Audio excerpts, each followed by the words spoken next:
It's Robin, Artist Island Crafts, and welcome to my studio. This is my WiP It Wednesday video where I'm going to show you the crafty goodness that I've been working on this week. After showing one of the sun and moon fabric postcards that I sent out last week, I had a request to make one for a customer. And I say customer because it was purchased in the Etsy shop, but it's really a friend, one of you guys that watch my videos. So thank you so much for your order. You know me, I can't just make one. And it was a request for a fabric postcard, but I've been wanting to make zipper pouches out of that fabric. It's really fun, beautiful fabric. It comes in rows, so it has all of these different rows with the different suns and moon emblems and stuff like that. And it's just fun fabric. I made 4 fabric postcards, just my standard ones with the little stitching around the side and signature and the year. It's really hard to write 3s for me. I always struggle with them. They never quite look right. So 2022 was super simple to write, no matter how you write your 2s, because I write them differently all the time. But the 3s, I always have to stop and make sure I make a legible 3. But as a signature, I guess it really doesn't matter. I can make it any way I want. But here's card 1. And I'm saying card 1, 2, or 3. They are listed in my Etsy shop as A, B, C, D. I decided to put letters this time instead of numbers. Card 2. Postcard 3. And postcard 4. Now these designs, these elements are all in a row on the fabric. So I could have made any kind of combination. So if you can have this one and this one, or you could take this one with the one next to it and this one with the one next to that. So you can have a lot of options if you were making cards and just wanting to use one, or like I did and I have 2. And the same thing with the zipper pouches. These are also in my Etsy shop, except for the ones that have sold, of course. And it has this fun, swirly, fancy type border that goes with it. So you can either split it and have this be the top and that be the bottom. And just by the way I cut out these, it left, you know, when you do precise cutting like this and you want to have certain elements in it, you might have a missing piece here and a missing piece there. So my fabric kind of has all these zigzag chunks taken out of it. So this time I had this size pouch available, so it has this on the top, and there is the back.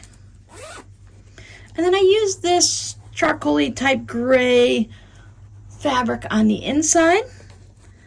I didn't have a blue, so I thought it doesn't have to be blue. You can put anything you want on the inside. Well, maybe not anything.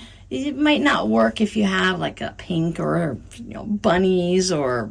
Well, no, gnomes wouldn't work either, so you do have to be a little choosy on your fabric, but it doesn't have to be anything like grays and whites and creams, and I babble, so here's the other one. So you can see some more of the suns and the moons. And this one, as you can see, is bigger because that's what was left of this chunk of fabric, so it has the borders on the top and the bottom. Sometimes you need a bigger pouch, sometimes you need a smaller pouch.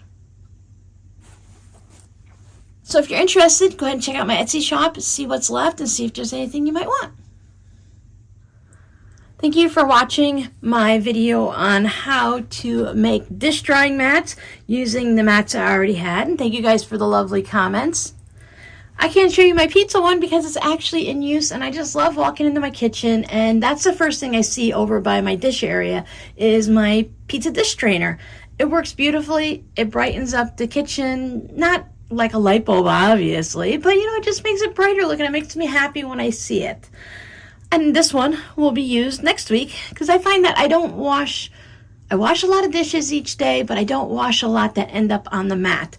Mostly, as I mentioned, they're for my knives and little things like the lid to my drink bottles and stuff like that. So it's just the small overflow that I don't want in the dish drainer because it ends up staying wet all the time, or it just could fall through the cracks basically. So that's what I use mine for. And I also wanted to show you my order from the Dollar Tree came in. So I ordered a unit because when you order online from the Dollar Tree, you have to order in units, and each item has a different unit. And for the dish drying mats, the unit is 12. So I have 12 dish drying mats that I get to play with. I thought I'd open one up to show you what it looks like. So these are nice, small, and compact. This guy measures about 11 inches tall and 18 inches wide. So I think that's a pretty good size if you want just a little small one sitting next to your strainer or next to your sink or something.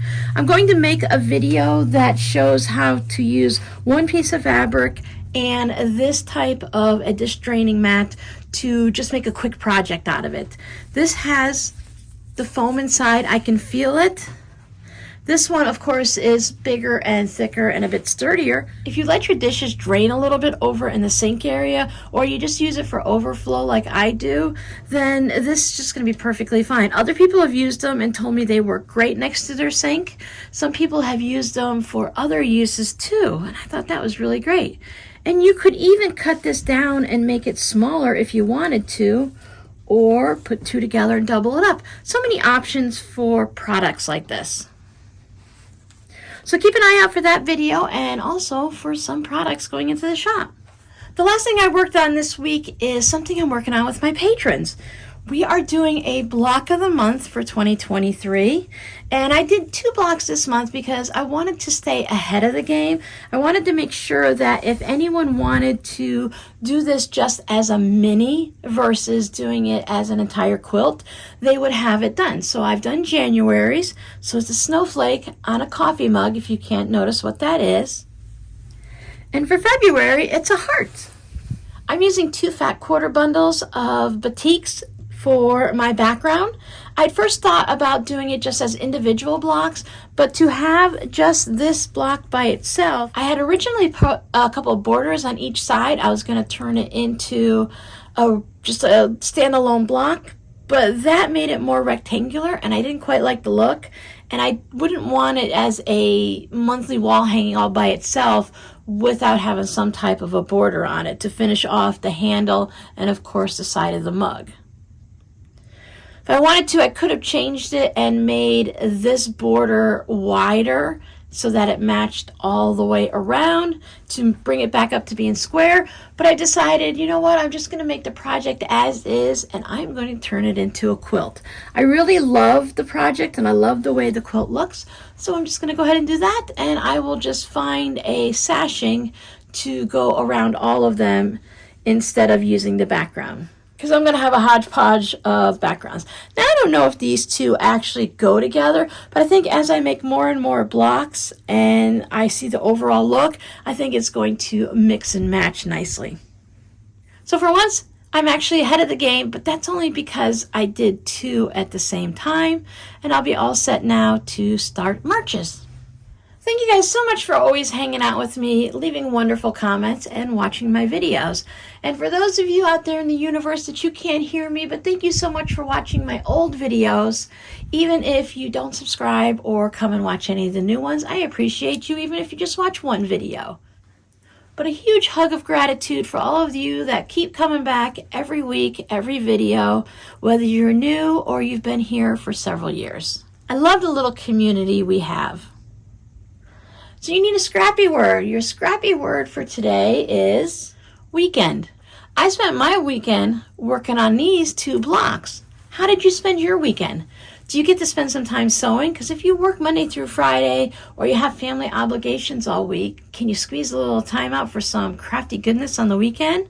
Or are you like me and not that every day is a weekend, but every day is my own and I can choose how I want to spend it? I work every weekend. I work 7 days a week actually, because sewing is what I do for fun. Playing with fabric is what I enjoy. So if I'm not making videos or working on something to do with Patreon, I'm making something for the Etsy shop. So I'm always working. I'm not complaining. I love what I do. It makes me happy. So I hope whatever you do on the weekend makes you happy. And if you happen to go out on a hike and you find a little stream with a small little waterfall, just send out a little good vibes for me, because that would be my favorite thing to come across. I'll see you guys next time. Bye.